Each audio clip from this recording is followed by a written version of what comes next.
Hello à tous et bienvenue dans cette vidéo, c'est Cindy Fan. Courte vidéo aujourd'hui, je suis ravie de vous retrouver.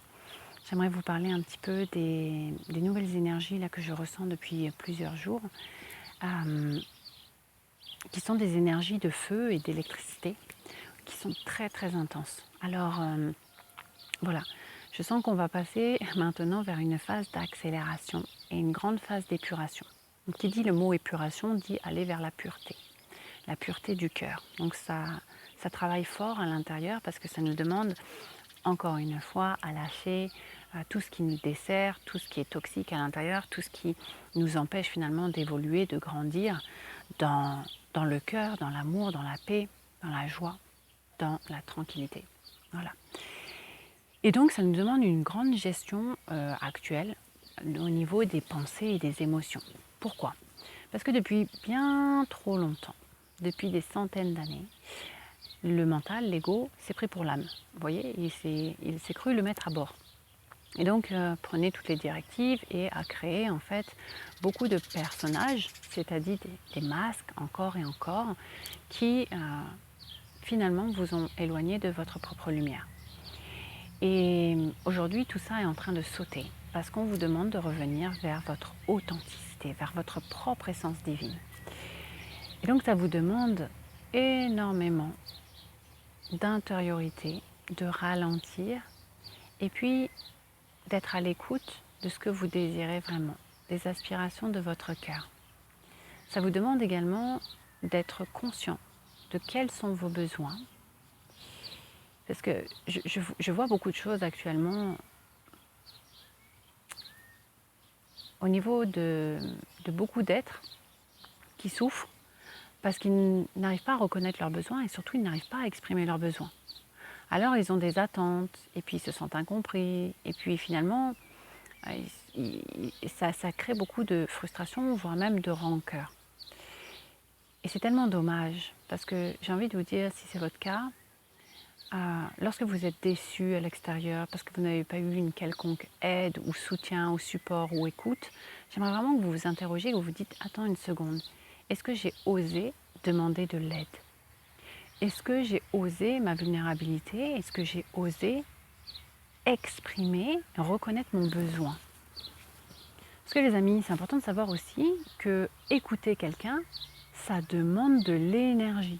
Et là, je parle aussi à ceux qui sont très sensibles. Attention à ne pas confondre les amitiés et les relations toxiques. Ça aussi, c'est quelque chose que je vois beaucoup. Je ne pense pas aborder ça dans cette vidéo, mais là, c'est ce qui vient. Il y a des personnes qui ont une ingérence émotionnelle, c'est-à-dire qui ne maîtrisent pas du tout leurs émotions et leurs pensées, et en fait, ils se sont complètement identifiés à ça, et donc sont complètement dans le personnage malgré eux, ils ne savent pas gérer leurs émotions, donc ils se laissent embarquer là-dedans, et puis sous prétexte d'une amitié, ils vont se dire parce que tu es mon ami, alors tu te dois de m'écouter. Et ils arrivent avec tout leur gros sac de frustration, de colère, de problèmes en fait, émotionnels. Et ils arrivent, ils font tiens, et ils posent le sac comme ça. Et ils déversent, moi j'appelle ça déverser ses poubelles émotionnelles. Et ça, c'est pas ok. Si c'est votre cas, c'est important que vous réalisiez que ceci est toxique. Et pour ceux qui écoutent ce genre de personnes, il est vraiment plus que nécessaire maintenant. Moi, ça m'est arrivé récemment. J'ai dit non, stop. Ça, c'est pas de l'amitié. Ça, c'est pas une relation toxique. Nous ne sommes pas là pour être des déversoirs émotionnels. Écouter, ça demande de l'énergie. Offrir sa présence à quelqu'un, c'est offrir de l'amour. Alors vous ne pouvez pas venir avec vos poubelles émotionnelles comme ça, râler, vous plaindre, etc. et ramener toute cette énergie de pollution et ces vibrations basses dans le jardin de vos amis. C'est pas possible, vous comprenez? Donc je dis ça parce que je vois beaucoup de personnes sensibles et qui justement ne savent pas mettre des limites avec ça. Non, il y a un moment donné où c'est important que vous mettiez des vraies limites, que vous sachiez dire non à ce genre de comportement, sinon ça va se reproduire encore et encore. Et les personnes qui agissent comme ça ne vont pas apprendre. Donc c'est pour ça que là, vous vous souvenez, il y a un moment donné où je vous avais parlé d'une grande vague et où chacun, en fait, c'est l'histoire de plein de petites tortues là qui sont en train de nager et qui se prennent des vagues, encore et encore et encore. Ces vagues, c'est ces vagues d'énergie qu'on reçoit en ce moment, qui nous demandent à nous nettoyer. Les vagues d'accélération là. Eh bien, à côté, tu as d'autres tortues là qui chacun porte son sac à dos. Tu ne peux pas demander actuellement à une autre tortue, tiens, porte mon sac à dos. Parce que l'autre tortue aussi, elle est en train de traverser, elle est en train de nager, elle est en train d'apprendre, elle est en train de grandir, elle est en train d'évoluer, elle est en train de désherber tout ce qui est toxique à l'intérieur d'elle-même. Vous voyez, pour laisser justement ça, la phase d'épuration, ce feu intérieur qui va tous nous traverser, pour laisser émerger en fait ce qui est le plus beau. C'est-à-dire cette paix, cette unité dans la diversité, cet amour. Donc le travail il est colossal actuellement. C'est pour ça que ça nous demande d'être vraiment centré et vraiment ancré. Ça nous demande également à ralentir. Beaucoup de personnes, comme je vous le dis, oh il y a les papillons qui viennent de passer, transformation. Beaucoup de personnes vont vraiment être dans des émotions exacerbées. Il y en a qui vont péter les plombs, je vous le dis. Donc s'il vous plaît, soyez stoïques, ne soyez pas dans la réaction. Voilà, c'est vraiment important parce que certaines personnes passent par ces phases pour, à un moment donné, surrender, j'entends en anglais, c'est-à-dire s'abandonner, pour qu'elles apprennent à être tellement fatiguées de leur propre colère, fatiguées de leur frustration, fatiguées de toujours se débattre dans des arguments inutiles et de cultiver en fait des fréquences finalement très basses, toujours de peur, de culpabilité, de rancœur, de colère, etc. À un moment donné, de se dire, ok, je veux changer de l'intérieur. Vous voyez, quand ils vont basculer au niveau de la conscience, là, et redevenir responsables, leur réalité aussi va changer.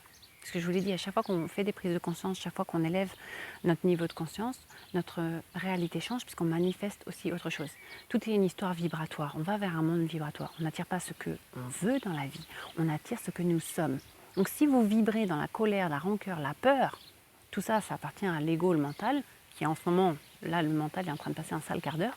C'est pour ça qu'il se peut que vous ayez beaucoup de pensées, parce que le mental va se débattre, puisqu'il commence à comprendre que c'est l'âme qui cherche à prendre les rênes. Le cœur, l'amour. Et donc le mental, il fait quoi? Il dit, ah non, non, non, moi je ne veux pas mourir. Ah non, je vais me débattre avec tous les personnages, tous les masques. Voilà ce qui se passe actuellement. Donc comprenez bien que c'est une phase qui est hyper délicate, où ça demande beaucoup de compassion, beaucoup de pardon pour les autres, pardon à soi. Ça demande également à s'extirper aussi du jugement qu'on a envers soi, envers les autres. Et ça nous demande à ralentir, mais vraiment, vraiment. Je vous le dis souvent, dès qu'il y a une accélération comme ça à l'extérieur qui arrive, ça nous demande vraiment à ralentir à l'intérieur. Parce que si ces énergies ne sont pas nettoyées, ne sont pas purifiées, transmutées, ça crée des malaises, des maladies. Parce que le corps, les amis, ne supporte plus ces énergies parce qu'elles se cristallisent. Toutes ces colères, ce non-pardon, ces peurs, en fait, c'est trop pour le corps, vous voyez. D'ailleurs, en parlant de ça, vous savez, moi j'ai beaucoup appris le mois dernier, là. Je vous avais expliqué que j'avais eu une hernie. Et grâce à ça, moi j'ai ralenti parce que je faisais beaucoup d'arts martiaux, j'ai fait beaucoup de taekwondo ou de l'aïkido. Je faisais des sports en fait très yang, très, très masculins, comme de la course, de la musculation, etc., etc. Du vélo, enfin bref. Et en fait finalement ça a été une bénédiction, comme je vous l'ai dit. Lorsqu'il nous arrive une expérience, c'est pas de se dire ah, pourquoi ça m'arrive, j'ai pas mérité ça. Non, c'est qu'est-ce que j'apprends dans cette histoire? Pourquoi je me suis créé ça? Et finalement, c'était hyper intéressant parce que je suis allée à la découverte de plein d'approches diverses et variées en termes de soins alternatifs, comme je vous en avais parlé, la micro-kiné. C'est absolument merveilleux. Je vous invite vraiment à vous y intéresser parce que le corps a une mémoire, on enregistre tout. Et il y a eu des choses que vous avez vécues parfois que vous vous êtes dit « Oh non, ça n'a pas d'impact », mais votre corps, il a enregistré.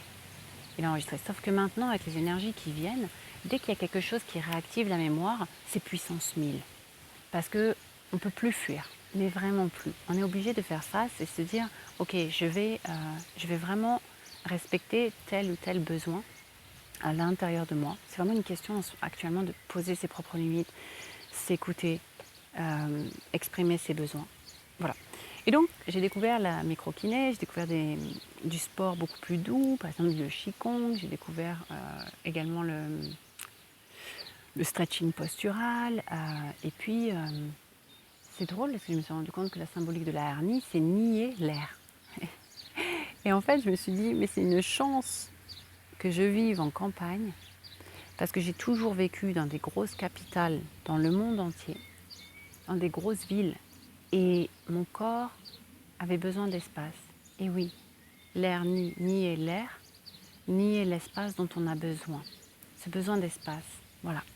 Donc je me suis dit, ok, bah c'est parfait là, je peux enfin ralentir et donc être dans une phase de guérison. Mais vous voyez, parfois on ne s'en rend pas compte quand on vit dans un environnement où on se dit, tiens, je m'adapte. Non, finalement, le corps, lui, enregistre. Voilà. Donc, parenthèse, en ce moment, on est aussi en train d'avoir beaucoup de prise de conscience sur nos réels besoins, qui nous sommes vraiment. Et comme on va aussi vers un monde de plus en plus vibratoire, ça demande également à vraiment ressentir. Et plus on ressent les choses, ça va au-delà des mots. Là comme là, vous êtes là, vous ressentez ma vibration. Eh bien, moins on est dans l'analyse mentale, moins le mental finalement a une emprise sur nous. Et donc ça nous permet aussi d'apaiser ce mental, cet ego, et puis aussi toute la sphère émotionnelle. Vous savez, je dis souvent aussi que celui qui sait harmoniser ses pensées, ses émotions, d'avoir du détachement, vous savez, de faire l'aigle, de voir les choses d'un point de vue divin, en voyant comme une grande pièce de théâtre, là, qu'est-ce qui se joue? Tiens, je suis en train de revivre cette expérience. Pourquoi cette expérience, elle se répète encore et encore? C'est pas parce que la vie vous veut du mal, c'est parce que la vie veut t'apprendre à conscientiser et à ce que tu grandisses de cette expérience, de dire, ok, là ça y est, c'est pas pourquoi il m'arrive ça, mais qu'est-ce que j'apprends dans cette histoire. Ça change tout comme approche, vous voyez. Donc bref, ce que je vous disais, c'est vraiment prenez de la hauteur par rapport à vos pensées, vos émotions, et lorsque vous arrivez à harmoniser cela, à calmer tout ce jeu en fait autour de vous, eh bien vous retrouvez la réelle liberté. Et pour moi, la réelle liberté, c'est celle d'être en paix. Et ça va nous être demandé vraiment à l'avenir. On veut tous un monde de paix. Et le problème qui s'est passé, c'est que au lieu de retrouver cette paix à l'intérieur, pour beaucoup, on a essayé de changer les choses à l'extérieur. Non, ce que l'on voit à l'extérieur n'est qu'un reflet de l'intérieur, je le rappelle. Voilà. Donc, maîtrise de soi, discipline intérieure, désidentifiez-vous de vos pensées. J'ai pas envie de vous donner des techniques ici parce que chacun a sa façon d'être. Ce que je peux vous dire, c'est que la notion du lâcher prise, c'est vraiment celle de lâcher le contrôle finalement. Lâchez le contrôle, laissez-vous traverser, laissez-vous guider par votre cœur et d'arrêter d'essayer de tout maîtriser. Voilà. Donc, on va vers ça. Voilà. Alors, le seul conseil que j'ai envie de vous donner, c'est vraiment passer du temps en nature. Quand vous passez du temps en nature, vous revenez à votre vraie nature, tout simplement. Laissez la nature vous enseigner le calme. Et puis aussi,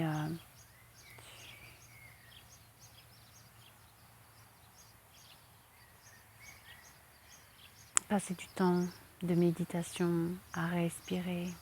Et voilà, à prendre du recul par rapport à vos émotions et à toutes ces projections de pensée là. Vous savez, c'est comme des films là. Voilà. Donc en ce moment, c'est pas évident, oui, c'est inconfortable parce que c'est comme si l'image qu'on montre, c'est on passe du CD à la clé USB. D'accord? Donc ça demande une sacrée gymnastique d'esprit. Ouais. Mais ça demande surtout à se lâcher la grappe, à plus vouloir tout contrôler, tout maîtriser, à plus vouloir se raccrocher à un quelconque masque, une quelconque apparence, et surtout à se détacher vraiment de l'extérieur. De plus aller chercher une quelconque approbation, validation à l'extérieur, mais de se connaître soi-même, de se valider soi-même. C'est ça la clé de voûte avec ce qu'on va traverser prochainement. Je vous envoie plein de courage, parce qu'on en a besoin actuellement. Plein d'amour, soyez forts les amis. Qu'on soit tous unis dans cette diversité. Je vous envoie plein de lumière. Ciao, ciao.